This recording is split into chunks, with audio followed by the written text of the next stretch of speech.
အားလုံးပဲမင်္ဂလာပါပထမဆုံးအနေနဲ့ကျွန်တော်အရင်မိတ်ဆက်တာပေါ့နော်ကျွန်တော်နာမည်ကတော့အောင်သက်လင်းပါ Okay ဒီဗီဒီယိုကလစ်မှာကျွန်တော်ဘာအကြောင်းလေးဆွေးနွေးခြင်းလဲဆိုတော့ site model ဘယ်လိုစောက်မလဲဆိုတဲ့အကြောင်း site model ကို Revit environment မှာဘယ်လိုတည်ဆောက်မလဲဆိုတဲ့အကြောင်းလေးပေါ့နော် Okay ပထမဆုံး Revit မှာ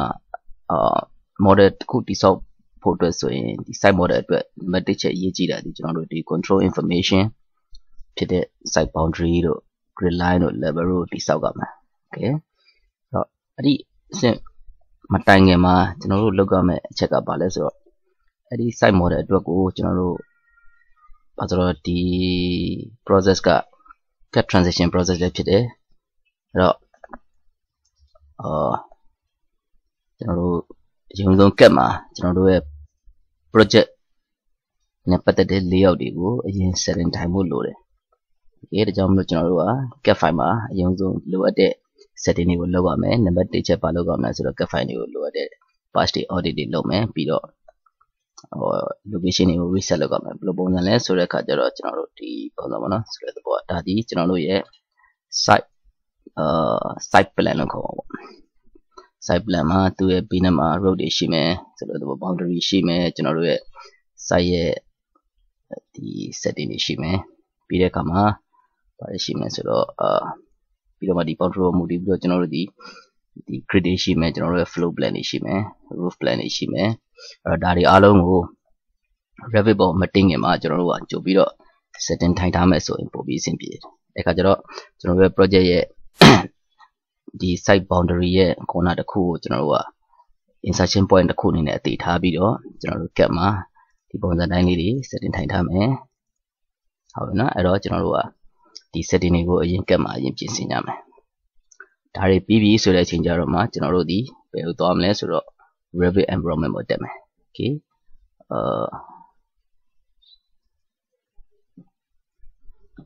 Okay Revit environment မှာတက်မယ်ဆို Revit environment ရဲ့အနေထားလို့ရှိတယ်အဲ့တော့ပထမဦးဆုံးအနေနဲ့ကျွန်တော်တို့က cut မှာကျွန်တော်တို့လိုအပ်တဲ့setting တွေပေါ့နော်လိုအပ်တဲ့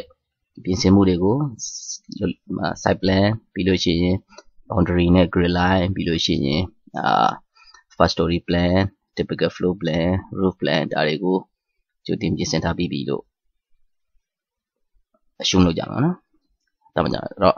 Revit မှာစပြီဆိုတာနဲ့ကျွန်တော်တို့ဒီ file new စခေါ်မယ် Okay new စခေါ်ပြီးလို့ရှိရင်ကျွန်တော်တို့မှာ company organization အရာ company အရာ team အရာဘာခေါ်မလဲ Revit template file ပြင်ဆင်ထားပြီးသားဆိုရင်အဲ့ဒီ template file ကိုတွားရှာပြီးတော့ဖွင့်မယ်မဟုတ်ဘူးဆိုလို့ရှိရင်တော့ကျွန်တော်တို့ရဲ့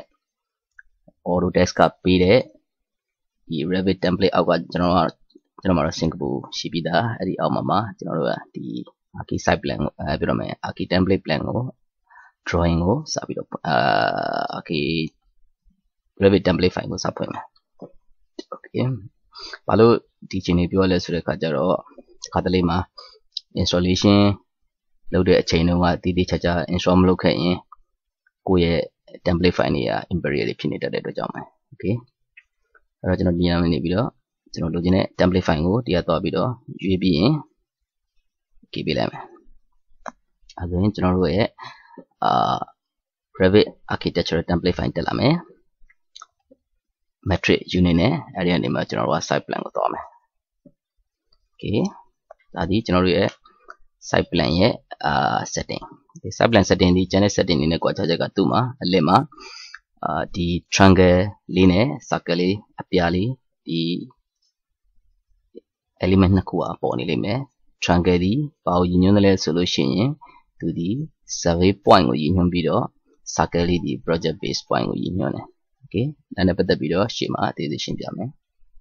အဲ့တော့ပထမဆုံးနဲ့ဒီချိန်နေရောက်ပြီဆိုတာနဲ့ကျွန်တော်တို့ကဒုတိယအဆင့်အနေနဲ့ဘာလုပ်ကြမလဲဆိုတော့ cut file ကို import လုပ်ကြမယ် cut file ဘယ် cut file ကိုလဲဆိုတဲ့အခါကျတော့ဟောဒီ site plan ကို Revit ပေါ်ကို import လုပ်မယ်ဆိုတော့ကရုံဆုံးဘယ်လိုသွားမလဲဆိုတော့ကျွန်တော်တို့ရဲ့ ribbon မှာ insert ရှိတယ်ကျွန်တော်တို့ဘာတွေပဲ input လုပ်ချင် insert ကနေပဲ input လုပ်တယ် cut တော့၎င်း image တော့၎င်း okay အဲ့တော့ဒီမှာကျွန်တော်တို့ get file စာ input လုပ်မယ်ဆိုရင်ဘယ်သွားမလဲဆိုရင် insert အောက်က link အောက်က get link ကိုသွားမယ်အဲ့တော့ get link သွားပြီးတော့ကျွန်တော်ရဲ့work set ထဲမှာပါရှိလဲဆိုတော့ work set ထဲမှာဆိုတော့ဟောဒီ work set ထဲမှာကျွန်တော်ခုနပြထားတဲ့ဒီ setting လုပ်ပြီးသား get file နေရာဒီမှာရှိနေတယ်အဲ့ဒီကနေမှကျွန်တော် site plan ကိုရင်စယူမယ်ပြီးတဲ့အခါမှာကျွန်တော်တို့color နဲ့ပတ်သက်ပြီးတော့ကျွန်တော် preserve ကိုပဲထားလိုက်မယ် preserve ဆိုတဲ့သဘောဒီ get file မှာအနေအောင်ဆိုရင် review ပေါ်တက်လိုက်လဲအနေအောင်ပဲအပြဆိုရင် review ပေါ်တက်လိုက်လဲအပြအောင်ပဲဒုတိယအဆင့်အနေနဲ့layer အနေနဲ့ဆိုလို့ရှိရင်တော့ကျွန်တော်တို့ all ရှိတယ် visible ရှိတယ် specify ရှိတယ်ကျွန်တော်တို့ကတော့ဒီမှာ get မှာမြင်နေရတဲ့အတိုင်းပဲဖြစ်တဲ့အတွက် visible ကိုပဲရှိလိုက်မယ် okay ပြီးတဲ့အခါမှာတတိယအဆင့်အနေနဲ့ပြီးသွားပြီဆိုရင်ဒီဘက်မှာပါရှိလဲဆို position အနေနဲ့ဆိုရင်ကျွန်တော်တို့ကဟိုမှာ origin point ကိုအသေး fix ထားပြီးသားဖြစ်တဲ့အတွက်ကျွန်တော်ဒီမှာ origin point ကိုပဲ auto origin to origin ကိုပဲယူမယ်အဲ့တော့ဒီနေရာဒီသတ်မှတ်ချက်ဒီအသေးတော့မရှိဘူးတစ်ခါတလေမှာလိုအပ်ရင် standard လို့ standard ယူလို့ရှိတယ်တစ်ခါတလေမှာလိုအပ်ရင် origin to origin ယူလို့ရှိတယ် auto သုံးတယ်ဒါမှမဟုတ်ရင်ပဲခါလေကြလို့ရှိရင်လည်းတကယ်လို့လိုအပ်ရင် by share coordinates ကိုသုံးတယ် okay လောလောဆယ်တော့ကျွန်တော်ရဲ့ setting အရာကျွန်တော်ဒီ origin to origin ကိုသုံးတယ်အဲ့တော့လောလောဆယ်ကျွန်တော်ရဲ့ layout ကိုထည့်မယ် get file ကိုဟောဒီ view တစ်ခုရဲ့အတွက်ရည်ညွှန်းတဲ့အတွက်ကြောင့်မလို့ current view only အတွက်ပဲ click ပေးမယ်တကယ်လို့ကျန်တဲ့ view တွေမှာပါမြင်နေတယ်ဆိုလို့ရှိရင်တော့ကျွန်တော်ဒါကို uncheck ပေးလိုက်လို့ရတယ် okay လောလောဆယ်တော့ဒီအချိန်ဒီမှာကျွန်တော် check ပဲပေးထားမယ်ပြီးရင် okay ပေးလိုက်မယ် open ဖွင့်လိုက်မယ်အဲဆိုရင်ကျွန်တော်တို့ရဲ့ site plan ဒီ Revit ပေါ်တက်လာပြီအဲ့တော့ site plan မှာပါမယ့်အချက်ဒီဟောဒီ true not direction ပါမယ်ဒါဒီ project not direction ဒါအရေးကြီးတယ်ဘာလို့ဒီပုံမူတွေကျွန်တော်တို့ကဒီမှာ true not project not setting ထိုင်မှာမလို့ဟုတ်ပြီနော် okay ဒါဒီပထမအဆင့်အနေနဲ့ get ကို input လုပ်တာဒုတိယအဆင့်အနေနဲ့ကျတော့ဘာလုပ်ကြမလဲဆိုတော့ကျွန်တော်တို့စပြီးတော့ true not project not ကို rotation စပြီးတော့ setting ချတော့မယ်အဲ့တော့ true not setting ချဖို့အတွက်ကိုကျွန်တော်တို့ဘာတစ်ခုမှ select မလုပ်ထားတဲ့အနေထားမှာ property dialog box ကနေပြီးတော့ orientation ဆိုတဲ့ဒီကွက်လေးရဲ့ဘေးနားမှာ project not ကို true not ပြောင်းလိုက်မယ် true not ကိုဘာခေါ်မလဲcurrent တင်လိုက်မယ်ပြီးရင် apply လုပ်လိုက်မယ်အဲ့တော့လောဆယ် true not current တင်လိုက်ပြီမယ်ကျွန်တော်တို့ position ကပြောင်းလဲမရှိသေးဘူးဘာလို့လဲဆိုတော့ကျွန်တော် setting မလုပ်ရသေးတဲ့အတွက်ကြောင့်ကျွန်တော်ကို true not setting စလုပ်တော့မယ်ဆိုရင်ဘယ်လိုသွားမလဲဆိုတော့နံပါတ်1အချက်ကျွန်တော်တို့ဒီဘယ်လိုသွားမလဲဆိုတော့ manage အောက်ကိုသွားမယ် okay ဘာ setting တွေပဲလုပ်ချင်းအားလုံးဒီ manage အောက်မှာရှိတယ် manage အောက်က project location ရဲ့အောက်မှာကျွန်တော်တို့ဒီ true not ဘာခေါ်မလဲ rotate true not ဆိုတဲ့ tools ကိုသုံးပြီးတော့ကျွန်တော်တို့ဒီ true not setting ကိုစထိုင်မယ် okay ဒါဆိုတော့ဒီမှာ click စပြီးတော့ပြင်မယ်အဲ့တော့ကျွန်တော်တို့လက်ရှိအခြေအနေဒီ true not ကနေပြီးတော့ပြောရမယ်လက်ရှိအခြေအနေဒီ project not ကနေပြီးတော့ true not level စလဲတော့မယ်ဆိုတော့ degree သိပြီးသားဆိုလို့ရှိရင်တော့တခါတန်းလဲလို့ရတယ်အဲ့တော့ကျွန်တော်တို့ degree ဒီအမြဲတမ်းလို့သူ့ရဲ့ decimal တွေအတိအကျရှိနေမှာမဟုတ်ဘူးသူ့ရဲ့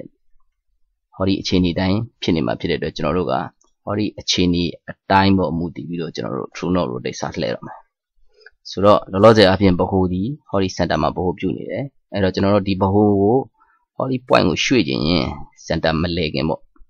ဘာလို့ကောင်းလဲဆိုဟောဒီအပြာလုံးလေးပေါ်မှာ click တစ်ချက်ချလိုက်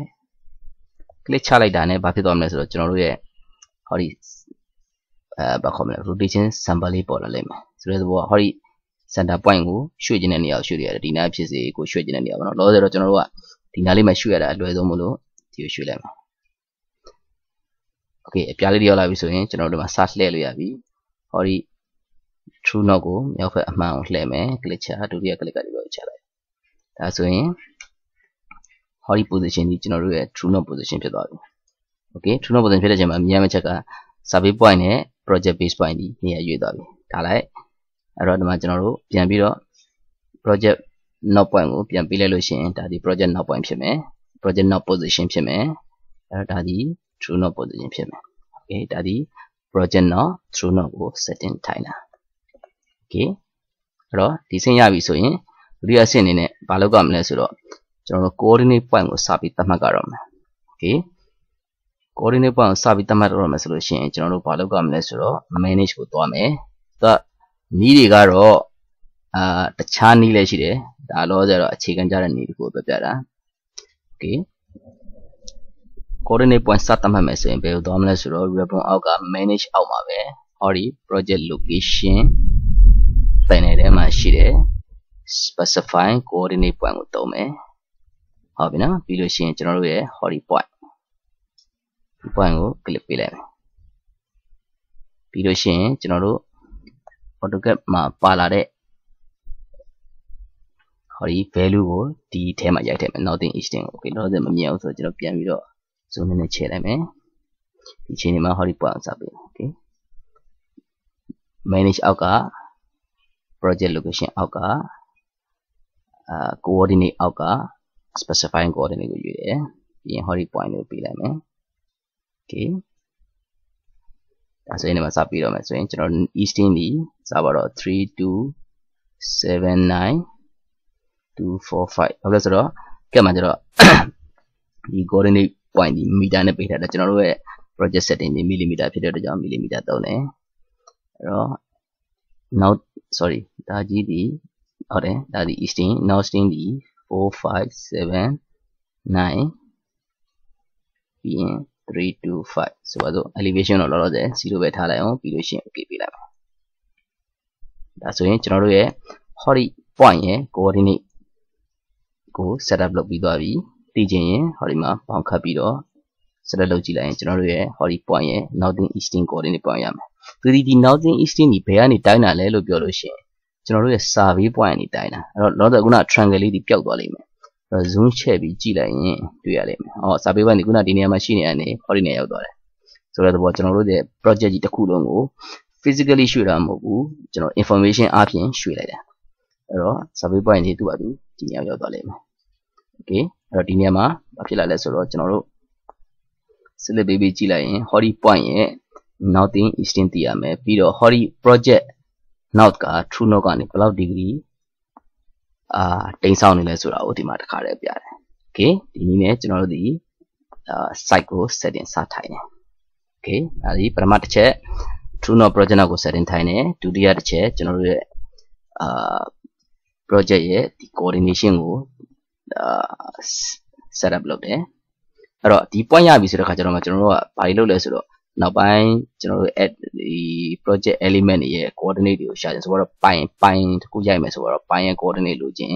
ကျွန်တော်တို့လွယ်တကူပဲသွားပြီးတော့ pick လုပ်လိုက်တာinformation ယူလိုက်တာ ਨੇ သူ့ရဲ့တကယ် coordinate အမှန်ကိုရမယ် okay ဒီချိန်နေနဲ့ကျွန်တော်တို့ဒီ site setup ကိုစပြီးတော့ဆင်တယ်ရောက်ပြီဆိုလို့ရှိရင် setting ရသွားပြီဆိုရင်ကျွန်တော်တို့ဒီ project note ကိုပြန်လာခဲ့ဒါဒီ project note okay ပြီးတော့ဒုတိယအဆင့်အနေနဲ့ဘာလုပ်မလဲဆိုတော့ site boundary လုပ်မယ် site boundary လုပ်မယ်ဆိုရင်ဘယ်လိုသွားမလဲဆိုတော့ခု site boundary ကြတော့ဘယ်လိုသွားလဲဆိုတော့ ribbon အောက်က massing and site ကိုသွားတယ် massing and site မှာရှိတယ်ဆို property line ရှိတယ် property line ကို select ပေးလိုက်အဲ့တော့ဒီမှာသူက option နှစ်ခုပေးတယ်ဟို distance နဲ့ bearing ကို enter ရိုက်ပြီးတော့ create လုပ်မလား sketch ကိုလုပ်မလားကျွန်တော်တို့က distance နဲ့ bearing တွေမသိဘူးဒါကြောင့်မလို့ by sketch နဲ့ပဲသွားမယ် sketch click ပေးလိုက်တယ်အဲ့တော့ဆွဲသားနည်းကတော့အများကြီးရှိတယ်ကောင်းတာကတော့ကျွန်တော်တို့ pick line ကိုအသုံးပြုပြီးတော့ကျွန်တော်တို့ရဲ့ကက်ကလာတဲ့ boundary line တွေကိုလိုက်ပြီးတော့ pick လုပ်လိုက်မယ် pick လုပ်လိုက်မယ် pick လုပ်လိုက်မယ် pick လုပ်လိုက်မယ် okay ပြီးရင် finish ပေးလိုက်မယ်ဒါဆိုရင်ကျွန်တော်တို့ရဲ့ site boundary ကိုရပြီအဲ့တော့ site boundary ရပြီ site ရဲ့ coordinate setting ရပြီ site ရဲ့ true north project north setting ရပြီဒါဆိုရင်ကျွန်တော်ရဲ့ site plan ရဲ့လိုအပ်တဲ့ဘာခေါ်မလဲ control information setup ကလိုအပ်တဲ့ control information နဲ့ site boundary setup ကဆင်ပြီးသွားပြီလို့သတ်မှတ်လို့ရတယ် okay အဲ့တော့ဘာလုပ်ရမလဲဆိုတော့ကျွန်တော်တို့ save ဖို့ကိုမမေ့နဲ့ save ထားလိုက်မယ်ဒီနေရာမှာ save ထားမယ်ကျွန်တော်တို့ဒါကိုဘာလို့နာမည်ပေးမလဲဆိုတော့ site model လို့ပေးလိုက်မှာ okay site model လို့ပေးလိုက်မယ် option ကိုbackup option ကို1ပဲထားလိုက်မယ်မဟုတ်လို့ရှိရင်ကျွန်တော် backup file တွေအများကြီးဖြစ်နေတယ် okay ဒါဆိုရင်ကျွန်တော်တို့ရဲ့ project north true north နဲ့ site setting ဒီတိုင်းတာတစ်ခုတည်းပြီးပြည့်စုံသွားပြီလို့ပြောလို့ရတယ်